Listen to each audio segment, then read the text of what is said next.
C'est à ce moment-là que j'ai réalisé que le silence pouvait être aussi humiliant qu'un cri. Je me tenais devant l'entrée de mon appartement, sentant le poids de la peinture rouge couler de mes cheveux sur le sol blanc immaculé, tandis que ma belle-mère, avec une expression de fausse innocence, marmonnait des excuses boiteuses. C'est par accident, ma fille, ma main a glissé, dit-elle en tenant le pot de peinture vide qui, quelques secondes auparavant, avait été volontairement vidé au-dessus de ma tête. C'était une peinture épaisse et vibrante, d'un rouge choquant qui recouvrait désormais mes mèches blondes, mon visage, mes vêtements et formait des flaques écarlates sur le sol. Tout a commencé 1 heure plus tôt, lorsque Zineda Nikolaevna est arrivée pour une visite, portant un sac rempli de produits de beauté. « Léna, chérie, je peux utiliser ta salle de bain pour préparer la peinture ? Tout est en construction à la maison, plein de poussière, a-t-elle demandé avec un doux sourire, même si nous savions tous les deux que sa rénovation durait déjà 6 mois. Sans la force d'argumenter, j'ai accepté. Bien sûr, n'hésitez pas. Pas de problème, répondis-je, comme nous le faisons toujours lorsque nous voulons éviter des conflits inutiles. Elle a disparu dans la salle de bain avec son sac et quelques minutes plus tard, j'ai entendu le bruit de la peinture qui se mélangeait. Rien d'inhabituel, jusqu'à ce que sa voix résonne dans le couloir. « Léna, peux-tu m'aider ici ? Je ne vois pas clairement. » Vêtue d'un vieux t-shirt et d'un pantalon de survêtement usé, l'uniforme parfait pour une sale mission, je suis entrée dans la salle de bain. Zinaïda Nikolaevna était assise sur un tabouret et je me tenais derrière elle, appliquant méthodiquement la teinture sur ses racines. Nous avons parlé de la météo, de nos petits-enfants, jusqu'à ce que, soudain, elle lâche. Tu n'as jamais pensé à changer de couleur de cheveux ? Les blondes sont si courantes. J'aime mes cheveux comme ça, répondis-je fermement. Le rouge te irait à merveille. Un ton vif et accrocheur, a-t-il insisté. Je n'aime pas les couleurs vives, répondis-je. C'est absurde, une femme doit se démarquer. Attirer l'attention. Igor aime les femmes audacieuses, argumenta-t-elle, comme si elle connaissait mieux que moi les goûts de mon mari. Igor m'aime tel que je suis, dis-je, même si je savais que cette vérité lui était gênante. L'amour est une chose, l'ennui en est une autre.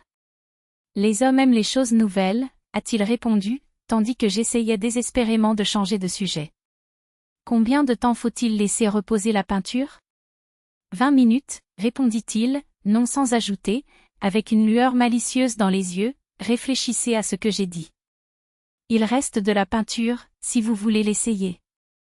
Nous avons terminé le processus, elle est allée au salon pour attendre que le temps passe et je me suis retrouvée à nettoyer les résidus de peinture de l'évier et des murs.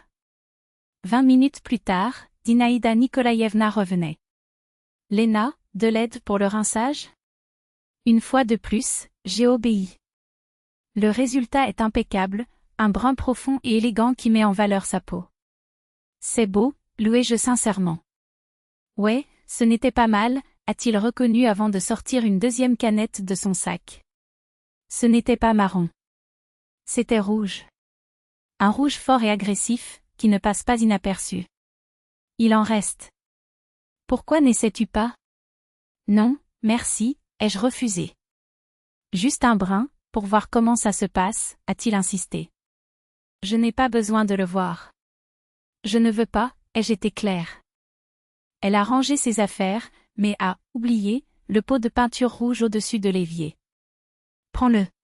Si tu changes d'avis. Je ne le changerai pas, répondis-je en repoussant la canette dans ses mains. Ça ne prend pas de place, argumente-t-elle obstinément avant de se diriger vers la sortie. Je l'ai accompagnée jusqu'à la porte. Merci pour ton aide, Léna.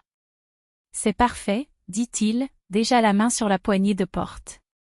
De rien, répondis-je automatiquement. C'est alors que tout a changé. D'un mouvement brusque, elle se retourna, tenant toujours la canette qu'elle était censée avoir gardée. Ah, j'ai oublié de te le dire, et, avant que je puisse réagir, il a retourné le récipient au-dessus de ma tête. La peinture, épaisse et collante, tombait en cascade, trempait mes cheveux, coulait sur mon visage, me brûlait les yeux, tachait mes vêtements et se répandait sur le sol blanc comme un cri de guerre. Oh, ma main a glissé, s'exclama-t-il avec un soupir théâtral. J'étais paralysée. La brûlure dans mes yeux, le goût chimique dans ma bouche, la sensation d'avoir été violée dans ma propre maison. Tu as fait ça exprès. Ai-je accusé en m'essuyant le visage avec mes mains. Que veux-tu dire? C'était par accident, répondit-il avec un calme irritant. Votre main a glissé juste au moment où vous teniez la canette au-dessus de ma tête? À 62 ans, après toute une vie de main ferme? Des choses liées à l'âge, ma fille.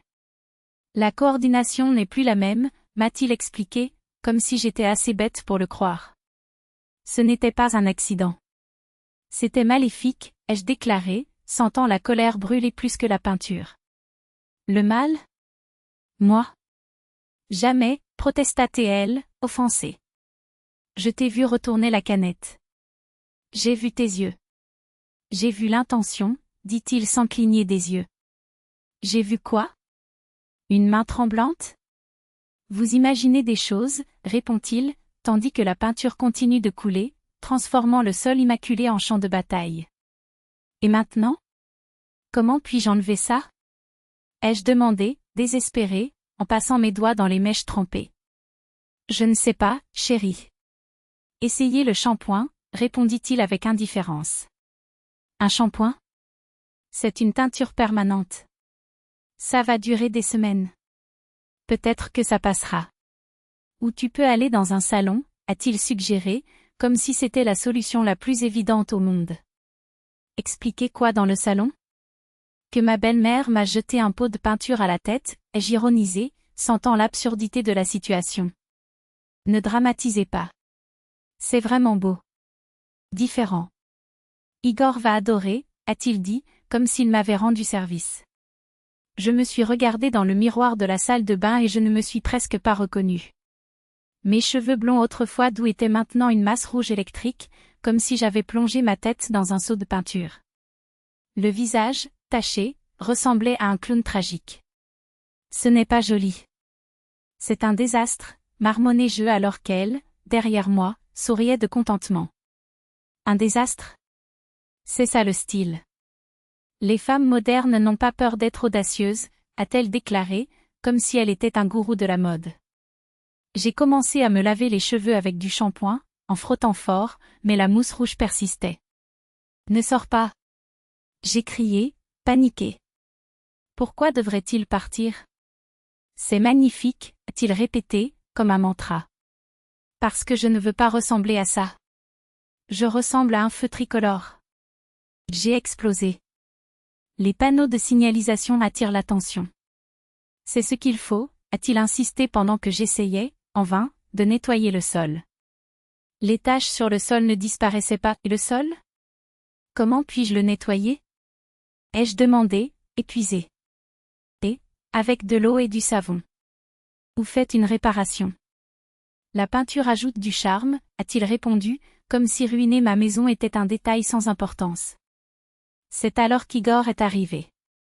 Quand il m'a vu, il s'est figé, son expression étant un mélange de choc et d'incrédulité.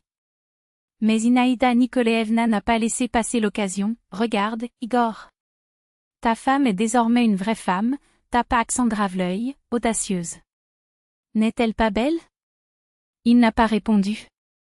Ce n'était pas nécessaire. Ses yeux disaient tout, ce n'était pas la beauté. C'était une déclaration de guerre. Et moi, couvert de rouge, j'ai finalement compris que certaines batailles ne sont pas choisies, elles sont imposées.